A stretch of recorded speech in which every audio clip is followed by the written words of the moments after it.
नमस्कार साथियों, एक बार फिर से आप सभी का स्वागत है हमारे YouTube channel Veer Teja nursing and news पर। जैसे कि आप सभी को पता है कि आपके सेमेस्टर सेकंड, सेमेस्टर थर्ड और सेमेस्टर फोर्थ, सेमेस्टर फिफ्थ के तमाम प्रकार के जो मेन एग्ज़ाम है वो स्टार्ट हो चुके हैं नवंबर से। और इसी के साथ आपकी जो सप्लीमेंट्री फर्स्ट सेमेस्टर की रहने वाली रही थी उसके भी एग्ज़ाम है वो 29 तारीख से स्टार्ट होने वाले हैं। तो इसके बारे में हम और भी आगे डिटेल बात करने वाले हैं। सभी सेमेस्टरों के इम्पोर्टेंट क्वेश्चन के बारे में भी बात करने वाले हैं। तो आज हम सबसे पहले स्टार्ट करते हैं फोर्थ सेमेस्टर से। फोर्थ सेमेस्टर में हम एक सब्जेक्ट है जो आपकी पीपीजी के नाम से जाना जाता है, उसके बारे में आज हम बात करने वाले हैं। तो आज हम बात करने वाले हैं फोर्थ सेमेस्टर के फार्मेकोलॉजी, पैथोलॉजी और जेनेटिक्स के जो टोटल नंबर होते हैं वो 75 नंबर का क्वेश्चन पेपर आता है। और इसमें आपके section A and section B इस प्रकार से आपके क्वेश्चन आने वाले हैं।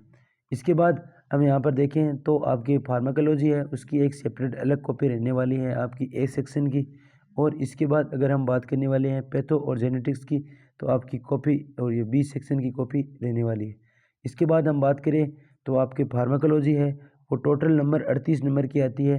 तो इसमें आपको 50% नंबर है वो पास होने के लिए आपको ऑब्टेन करने पड़ते हैं। तो इसी बात को हम आगे बढ़ाते हुए आज हम इम्पोर्टेंट क्वेश्चन देखने वाले हैं फार्माकोलॉजी, पैथोलॉजी और जेनेटिक्स के।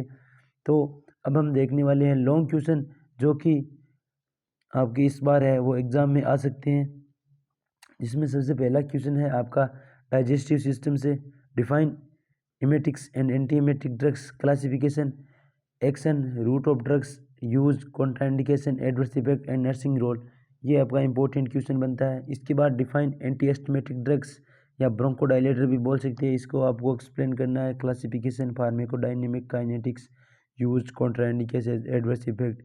इसके बाद हम बात करने वाले हैं डिफाइन एंटी हाइपरटेंसिव ड्रग्स।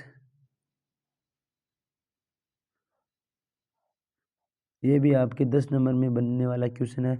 आपको एंटी हाइपरटेंसिव ड्रग्स, इसके बाद इसका classification, adverse effect, contraindication, use and nursing role क्या रहने वाला है, ये आपको अच्छी तरीके से यहाँ पर लिख के आना है।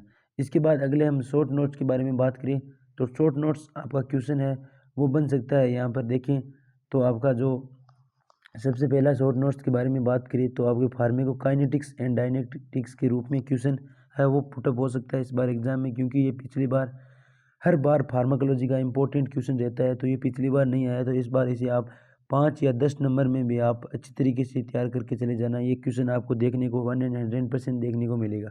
इसके बाद लेग्जेटिव एंड प्रगेटिव है वो आपको अच्छी तरीके से पढ़ के जाना है।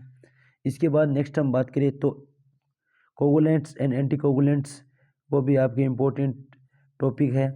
इसके बाद anti malarial, anti tuberculosis drugs है, इसमें मैं साथ में एक ऐड कर देता हूँ आपके एंटी लेप्रोटिक ड्रग्स है वो भी आ सकती है। ये कम चांस है परंतु एक बार पढ़ के चले जाना, आपको एंटी लेप्रोटिक ड्रग्स है वो भी पढ़ के चले जाना। इसके बाद NCID जो कि इम्पोर्टेंट क्वेश्चन बनता है हर बार फार्माकोलॉजी से, इसका आपको अच्छी तरीके से क्लासिफिकेशन है आपको अच्छी तरीके से आता है। तो इस बार टेंशन ना लीजिए कि आप कि NCID गलत हो जाएगी, इसमें अच्छी तरीके से आप क्लासिफिकेशन है वो याद करके चले जाना।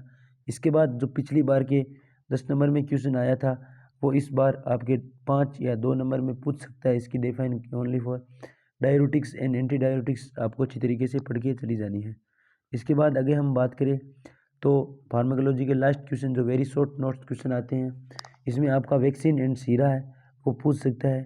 इसके बाद आपको ड्रग्स ऑफ CPR में कौन सी ड्रग्स यूज़ की जाती है वो पूछ सकता है। इसके बाद ऑक्सीटोक्सिन है वो पूछ सकता है आपको। इसके बाद हिप्नोटिक्स एंड सेडेटिव है वो आपको यहाँ पर एग्ज़ाम में देखने को मिल सकता है। इसके बाद बात करें शॉर्ट नोट्स के रूप में तो एंटी हिस्टामिन ड्रग्स है वो इस बार 100% पूछने के चांसेस है, क्योंकि जो आपके ENT एंड जो आपकी आई है इससे जो क्वेश्चन उठने के चांस बनते हैं तो यही है एंटी हिस्टामिन ड्रग्स, जिसे आपका क्वेश्चन है वो पुटअप होने का चांस बनता है। इसके बाद हम बात करें तो जो आपकी CVS सिस्टम है जिसमें आपका एंजाइना पेक्टोरिस और मायोकार्डियल इन्फ्राक्शन, इन दोनों से आपको एक क्वेश्चन है वो एग्जाम में 100% देखने को मिल सकता है। इसके बाद हम बात करें तो ये थी हमारी फार्माकोलॉजी। अब हम बात करें पैथोलॉजी के लिए तो पैथोलॉजी के लिए भी आपके शॉर्ट क्वेश्चन आने वाले हैं, इसमें लॉन्ग क्वेश्चन नहीं आने वाला, यानी 10 नंबर का क्वेश्चन है वो नहीं पुटअप होने वाला है। तो यहाँ पर हम बात करें तो यहाँ पर आपका वुंड हीलिंग वो आपको अच्छी तरीके से पढ़ के चले जाना है। इसके बाद आपके गेस्ट्राइटिस पढ़ के चले जाना है। इसके बाद डायबिटीज मेलाइटिस है वो भी आपको इस बार अच्छी तरीके से पढ़ के चलाना जाना, क्योंकि जब भी फार्मा पैथोलॉजी का पेपर आता है तो यह एक क्वेश्चन है जो अवश्य आपको देखने को मिलता है। इसके बाद पाइलोनेफ्राइटिस है जो किडनी यूरिनरी सिस्टम से आपको देखने को मिल सकता है। इसके बाद कार्सिनोमा इन ब्रेस्ट महिलाओं में सबसे ज़्यादा होने वाली कैंसर है वो आपको यहाँ पर अच्छी तरीके से पढ़ के चले जाना है। इसके बाद स्टूल एग्जामिनेशन और यूरिन एग्जामिनेशन आपको अच्छी तरीके से पढ़ के चले जाना है। मैं बता दूं आपकी पैथोलॉजी में 2 ऐसे टेस्ट आएंगे, 6 टेस्ट है टोटल, जिसमें आपका पहला है CSF और स्पम जो कि आपकी पिछली बार आ चुके थे, sputum, stool examination, urine examination, ये आपको अच्छी तरीके से इस बार पढ़ के चले जाना है। इसके बाद डिफाइन इन्फ्लामेशन है वो आपको अच्छी तरीके से पढ़ के चलाना है। इंट्रोडक्शन का क्वेश्चन बनने वाला है तो आपको अच्छी तरीके से यहाँ पर पढ़ के चले जाना है। इसके बाद अगला है सेल इंजरी, ये भी आपके इंट्रोडक्शन से क्वेश्चन बनता है तो इसको भी अच्छी तरीके से पढ़ के चले जाना। इसके बाद एथेरोस्क्लेरोसिस जो कि CVS का टॉपिक है उसको भी अच्छी तरीके से पढ़ के चले जाना। इसके बाद प्रोथ्रोम्बिन टाइम, इसके बाद अगर यहाँ पर ऐड करते हो तो जो आपकी ब्लड ग्रुपिंग है उसको भी आप अच्छी तरीके से पढ़ के चले जाना, क्योंकि ब्लड ग्रुप से भी क्वेश्चन है आपको देखने को मिलते हैं।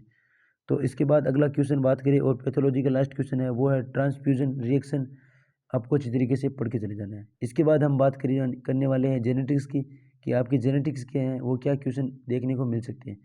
जेनेटिक्स के बारे में हम बात करें तो आपके जेनेटिक्स के ज़्यादा क्वेश्चन नहीं आते हैं, आपके 5 क्वेश्चन आते हैं, जिसमें से आपको 4 क्वेश्चन करने होते हैं। प्रत्येक क्वेश्चन है वो आपका रहने वाला है 4 क्वेश्चन आते हैं इसमें आपको, जिसमें से आपको 3 क्वेश्चन करने वाला है। तो पर क्वेश्चन है वो रहता है आपका 4 मार्क्स का, टोटल 12 नंबर की आपकी जेनेटिक्स आती है। इसके बाद हम पहला क्वेश्चन की बात, क्रोमोसोमल अब्रेशन आपको अच्छी तरीके से पढ़ के चला जाना है। इसके बाद कंजुगेनिटल एट्रोफी, इसके भी आपको अच्छी तरीके से पढ़ के चले जाना है। इसके बाद डाउन सिंड्रोम है, एक क्वेश्चन सिंड्रोम से आपको अवश्य एग्जाम में देखने को मिल सकता है। तो आपके जितने भी सिंड्रोम या क्रोमोसोमल या जीन की कमी से होने वाली जो बीमारी है या रोग है वो आपको अच्छी तरीके से यहाँ पर पढ़ के चले जाना है। इसके बाद मेंटल इलनेस या इसमें आपको सिजोफ्रेनिया, तो ये टॉपिक आपके साइकेट्रिक का आ सकता है 2 नंबर में, आपको ये पूछ सकते हैं शॉर्ट नोट्स में। इसके बाद जेनेटिक काउंसलिंग है वो भी बहुत इंपॉर्टेंट टॉपिक बनता है जेनेटिक के सब्जेक्ट में। इसके बाद role of nurse in genetics, यानी जेनेटिक्स में नर्सिंग का क्या रोल है, ये क्वेश्चन आपको अवश्य 4 नंबर के क्वेश्चन में देखने को मिलेगा। इसके बाद define principle of genetic nursing, यानी जो जेनेटिक के प्रिंसिपल है वो क्या है, इसमें अच्छी तरीके से आपको पढ़ के चलना है। तो ये थे आपके इंपॉर्टेंट क्वेश्चन। अगर आपको ये वीडियो अच्छा लगे तो हमारे चैनल को सब्सक्राइब करें और दोस्तों के साथ शेयर करें। और भी आपको अमेज़न सेकंड के इंपॉर्टेंट क्वेश्चन चाहिए तो आप यहाँ पर दिए गए, और इन क्वेश्चनों की आपको PDF मंगवानी है तो यहाँ पर दिए गए नंबरों पर आप मैसेज करिए, ओनली फॉर व्हाट्सएप। इस पर आप मैसेज करके व्हाट्सएप हमारी टीम से नंबर है, वो पर्सन है वो मंगवा सकती है। और अमेज़न सेकंड के आपको क्वेश्चन चाहिए तो कमेंट बॉक्स में लिख देना अमेज़न सेकंड, तो मैं आज या कल शाम को आपके अमेज़न सेकंड की इंपॉर्टेंट क्वेश्चन है वो प्रोवाइड करवा दूंगा। जय हिंद, जय भारत।